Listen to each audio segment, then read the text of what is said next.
Welcome everyone. Here's a video about 8 historical mofos you likely never heard of. Yep, 8 forgotten historical personalities that the history books conveniently left out. And we're off? Okay, here we go. You've probably heard of Genghis Khan, but his brother Ringo Khan was just as much of an asshole. He ruled a village of 12 in the far corner of Mongolia. You don't hear much about him because Genghis did all the conquering, but Ringo was just as brutal, just in different ways. It's well documented that he would sneak up on grasshoppers and thump them. He would also make children cook him breakfast, and if the food wasn't up to par, he would complain and make them recook it. Next, we have Prince Ali Booby Nipple Kaka Lakaka Babwa. He ruled over a tiny area known as Simbakastan, which is modern-day Zarandavia. He was known for his funny purple hat, his fairness towards women and children, and tendency to behead pretty much anyone he didn't like. Prince Booby Nipple loved bananas, and it's rumored that he made the very first banana split. There's a small temple built in his honor that's still there to this very day. Okay, moving on. You've probably never heard of Russian Tsar Nikolai Pushkin. Well, now you have. He wore a cat shaped like a hat. Yes, a cat shaped like a hat, not the other way around. He never really accomplished much as a Tsar. Some say he was the result of an inbred sexual encounter, a sort of oddity, if you will. Basically, he wasn't right in the head, but he did like to have fun. And fun he had. Nikolai once got drunk off vodka and ordered the palace monkeys to be released so he could gallivant with them. 3 people died and 1 monkey was injured, which is probably why you never hear about the story or much about Nikolai, period. This next ruler takes us way back to biblical times. King Soka Mama Lupa Wee Jagila ruled over a small area between Damascus and Jaffa for 7 fun long years. He had 4 wives, 6 sons, and held potato sack races every other Thursday. The winner got a loaf of bread and a free massage, wink wink, from the local healer. Soka Mama Lupa Wee Jagila also drove a sky blue 2018 Dodge Daytona and pulled a lot of tail. Kidding.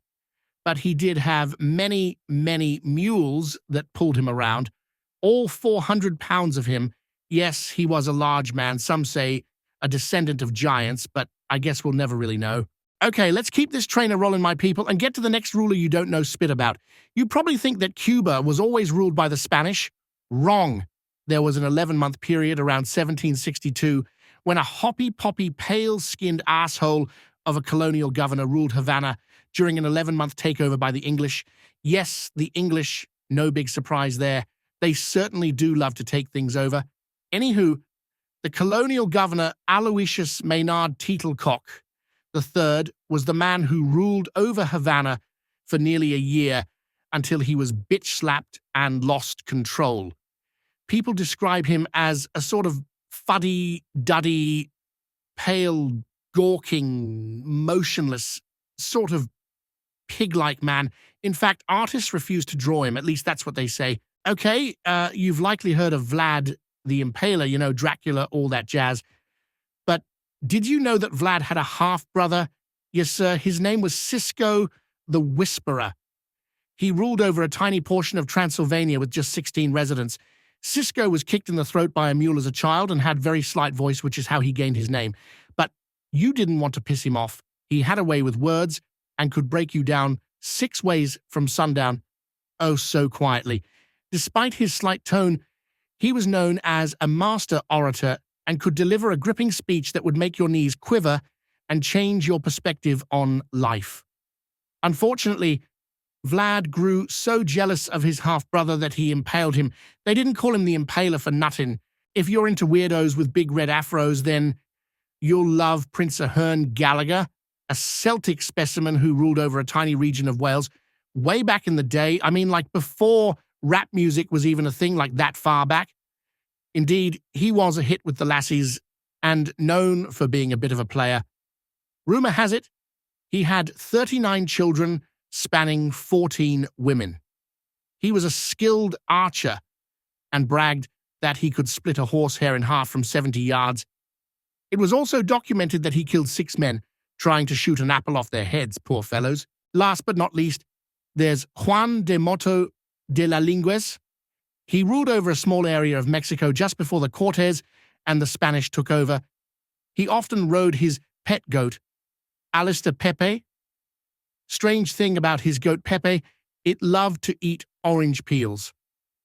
The stranger thing? So did de la Lingües. Many say he wasn't right in the head, so to speak. He was also a huge advocate for cannabis legalization before it was illegal. In that way, he was a true pioneer. It's too bad he's all but forgotten by the history books. Well, this train ride is now over, my loves. I hope you enjoyed learning about these 8 interesting rulers that have been oh so slighted. Please be on the lookout for next week's video. 10 rappers you never knew existed. That's right, I'm going gangster. Until next time, keep your minds fresh and your bodies also fresh.